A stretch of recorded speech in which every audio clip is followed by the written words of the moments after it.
The legend of Cropsey had been passed down for generations on Staten Island. It was said that he lurked beneath the abandoned Willowbrook State School for Children, waiting to pounce on any lost child who crossed his path. Some versions of the tale described him as an axe murderer, while others depicted him as a monstrous boogeyman with a thirst for blood. As a child, I had heard the story many times and had always been captivated by its eerie power. The Willowbrook State School loomed large in the collective consciousness of the island, a place of sadness and mystery that had cast a long shadow over the community. I remember standing outside the rusted gates of the school, staring up at the darkened windows and feeling a chill. In the legend of Cropsey, the school was described as a place of horrors where unspeakable acts had been committed against innocent children. The history in those walls were said to be witness to the crimes of the tortured and the cries of the forgotten. And yet there was something else about the school that was unsettling, something that defied explanation. It wasn't until I was older that I learned the truth about Andre Rand, the man who had worked as a janitor at the Willowbrook State School and who was suspected of being responsible for the disappearances of several children. Rand had continued living on the grounds of the school even after it was shut down, and though he was never proven guilty of murder, his guilt was all but assumed. The truth about Andre Rand was as disturbing as the legend of Cropsey itself. Rand had worked as a janitor at the Willowbrook State School for years before it was shut down in 1987, and his ties to the schools didn't end there. In fact, he continued to live on the grounds of the abandoned institution, despite its derelict state and the rumors that swirled around it. As I delved deeper into the story of Rand, I discovered that he had a troubled past. He had been in and out of psychiatric hospitals and had a history of erratic behavior. His arrest for the kidnapping of a young girl in 1987 was just the beginning of a long legal battle that would continue for decades. The evidence against Rand was circumstantial, but it was compelling. Witnesses claimed to have seen him with some of the missing children, and his strange behavior and apparent obsession with the Willowbrook State School were cause for concern. His defense team argued that he was being targeted because of his mental illness, but the prosecution painted a picture of a dangerous and manipulative predator. The trial of Andre Rand was a spectacle, and the media attention only added to the drama. In 1988, he was found guilty of kidnapping, and though he maintained his innocence, his reputation was forever tarnished.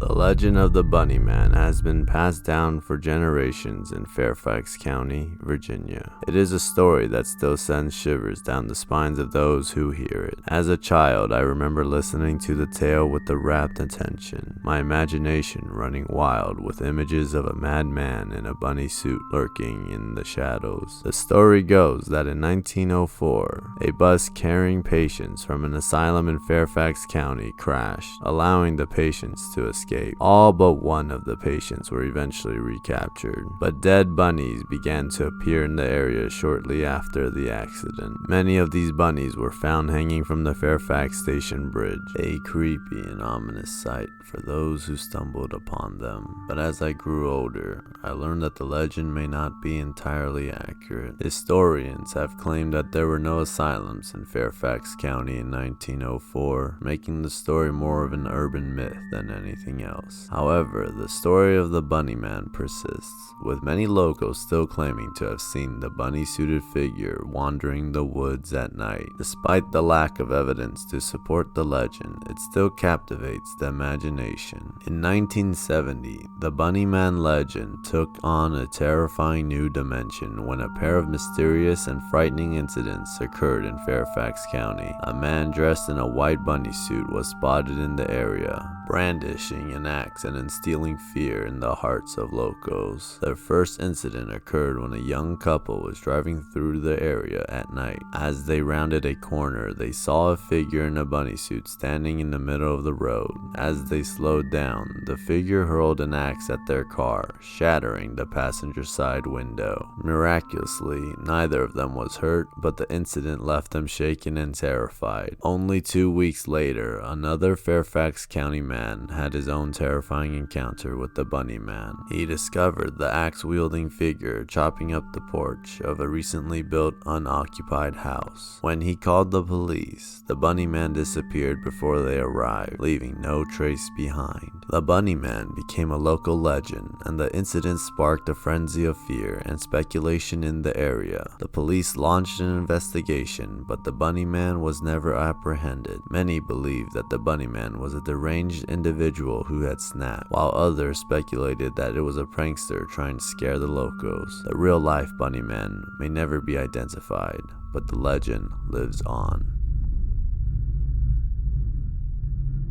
Growing up in Pittsburgh, there was one story that everyone seemed to know, the legend of Charlie No-Face. The mere mention of his name would send shivers down our spines, and yet we couldn't figure out but be drawn to the mystery and intrigue surrounding this elusive figure. The legend had it that Charlie No-Face was a spooky presence that lurked around an abandoned train tunnel at night, his severely burned face sending electricity into a frenzy. It was said that curious teenagers would sneak out to the tunnel to catch a glimpse of him, hoping to witness his supernatural powers firsthand. As I listened to the stories from my peers, I couldn't help but feel a mix of fear and curiosity. What was it about Charlie No-Face that had captured our collective imagination? Was he really just a figment of our overreactive imaginations, or was there some truth to the legend? One summer evening, my friends and I decided to find out for ourselves. Armed with flashlights and a sense of adventure, we set out to explore the abandoned train tunnel and see if we could catch a glimpse of Charlie No-Face. As we made our way through the dark, damp tunnel, our flashlights casting eerie shadows on the walls, I couldn't shake the feeling that we were being watched. Every creak and groan of the old structure sent shivers down my spine, and I found myself wondering if we had made a mistake in coming here. Suddenly, we heard a noise that stopped us in our tracks. It sounded like footsteps, slow and deliberate, coming from the direction of the tunnel entrance. We froze, unsure of what to do next, and then we saw him, a figure with a disfigured face, walking slowly towards us. My heart pounding in my chest, I realized that we had finally found Charlie No-Face. But as he drew closer, I could see that he wasn't the terrifying presence we had imagined. Instead, he seemed almost gentle, his eyes kind and curious as he approached us. "Hello there," he said softly, his voice raspy from disuse. "What brings you to my tunnel?" We stammered out some excuse about exploring the area, but he seemed to see right through us. "You're here for me, aren't you?" he said, his eyes twinkling with amusement. We were too stunned to respond, and he seemed to take pity on us. "I don't mean you any harm," he said. "I just want to be left alone." And with that, he turned and walked back into the darkness, leaving us standing there in awe and wonder. The legend of Charlie No-Face had been shattered, replaced by a real person with real struggles and emotions. I decided to do some research, and what I discovered surprised me. It turned out that this man was Raymond Robinson. He was not a ghost or a monster, but a real person who had suffered a severe accident as a child. He had been walking along a railway line with some friends when he saw a bird's nest on top of a utility pole. Curious, he climbed up to get a closer look, but accidentally touched one of the live wires and was electrocuted. The accident left Raymond with severe burns all over his face, and he was forced to undergo numerous surgeries and skin grafts in an attempt to repair the damage. Despite the best efforts of his doctors, Raymond's face remained disfigured and scarred. As a result of his appearance, Raymond became something of a recluse, staying inside during the day and only venturing out at night. He would often walk along the roadside near his home, sometimes stopping to chat with passersby who were brave enough to approach him. But despite his fearsome appearance, those who knew Raymond described him as a kind and gentle, with a wry sense of humor and a deep appreciation for the beauty of the world around him. As I stepped into the dimly lit hotel room in Atlantic City, A pungent smell invaded my senses. It was a putrid combination of decay and desperation, an odor that lingered in the stale air and seemed to seep into the very fabric of the room. I wrinkled my nose, instinctively trying to shield myself from the assault on my olfactory system. Little did I know that this stench would be forever etched in my memory, haunting my dreams for years to come. The room itself had an air of faded grandeur, remnants of a time when this place was bustling with life and laughter, but now it stood as a faded relic of its former glory, an aging beauty with cracked walls and worn-out carpets. It was in this room that a couple had unwittingly embarked on a night that would forever change their lives. The couple, oblivious to the horrors that awaited them, entered the room with a mix of exhaustion and anticipation. Their weary eyes betrayed the long journey they had undertaken to reach this city of dreams. The woman's slender fingers caressed the silky fabric of the bedspread, a fleeting moment of respite from their arduous journey. Finally, a place to rest, the woman sighed,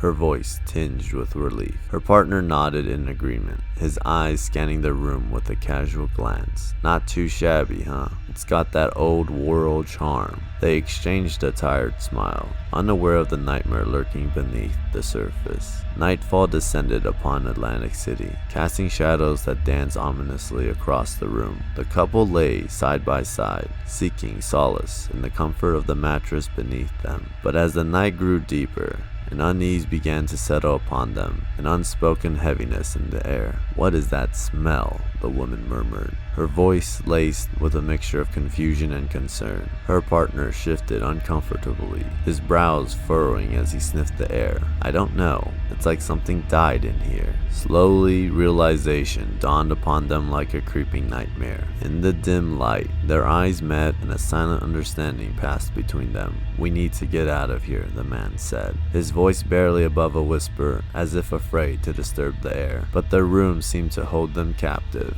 its walls closing in around them, suffocating them with the weight of their discovery. Panic gripped their hearts, their every instinct urging them to escape the clutches of this macabre scene. With trembling hands, they fumbled for the doorknob, desperate to leave behind the horrors they had unwittingly stumbled upon. As the door swung open, they stepped out into the corridor, gasping for breath, as if they had emerged from a suffocating abyss. The sun-drenched city streets of Memphis welcomed me as I made my way to the infamous Budget Lodge. Its faded sign flickered lazily, a testament to the passage of time and the once thriving area it had witnessed. With trepidation swirling within me, I pushed open the creaking door and stepped into the dimly lit lobby. A group of wary travelers huddled near the front desk, their eyes heavy with fatigue and curiosity. Among them, I spotted a woman whose gaze held a flicker of unease. Instinctively drawn to her, I approached, hoping to unravel the enigma that had brought us all together. As the woman noticed my approach, a spark of recognition lit up her eyes. "Are you here about Sony?" she asked, her voice mixed with fear and desperation. I nodded, sensing the gravity of the situation. "I am. Can you tell me what happened?" She took a deep breath, gathering her thoughts. "My husband and I checked into this very room a few days ago. We had no idea what lay beneath us, hidden from sight." I leaned in, eager to hear her tale of mystery and dread. "We noticed a strange smell," she continued, her voice quivering slightly. "At first we dismissed it, thinking it was just the mustiness of an old motel. But as the days went by, the stench grew unbearable." The woman's eyes welled up with tears, her voice trembling with a mixture of grief and frustration. "It was when we couldn't take it anymore that we started searching for the source, and that's when we found her. Sony Millbrook," I whispered, the weight of the truth settling upon me. She nodded, her lips trembling. Her life had been cut short, yet she had remained hidden, trapped beneath the floorboards, her existence unknown to those who passed through this room. As we spoke, a sense of collective unease settled upon us. The woman revealed that at least 3 other occupants had rented the room since Sony's disappearance, unknowingly sharing their resting place with a tormented soul. The thought sent chills down my spine. The gravity of the situation became clear, a web of darkness spreading its tendrils across different locations, each incident a haunting echo of the other. In the wake of the unsettling incidents that had sent shockwaves through multiple locations, darkness, I found myself amidst a team of determined investigators. We congregated in a small, cluttered office, walls adorned with charts, evidence boards, and photographs of the victims. The room hummed with a sense of urgency, our collective resolve propelling us forward. We need to dig deeper, Detective Collins stated firmly, her gaze piercing through the cluttered room. These incidences cannot go unanswered. Her words resonated with each one of us, fueling our determination to peel back the layers of this dark mystery. We divided tasks, assigning teams to different locations, promising to share information and collaborate tirelessly until we uncovered the truth. In one particularly tense interrogation, the room crackled with tension as the suspect's voice wavered, their composure crumbling under the weight of our questions. The truth clawed its way to the surface, unraveling the web of deception that had shrouded their actions. As the puzzle pieces fell into place, the identities of the culprits emerged, their motives revealed, and their malevolence laid bare.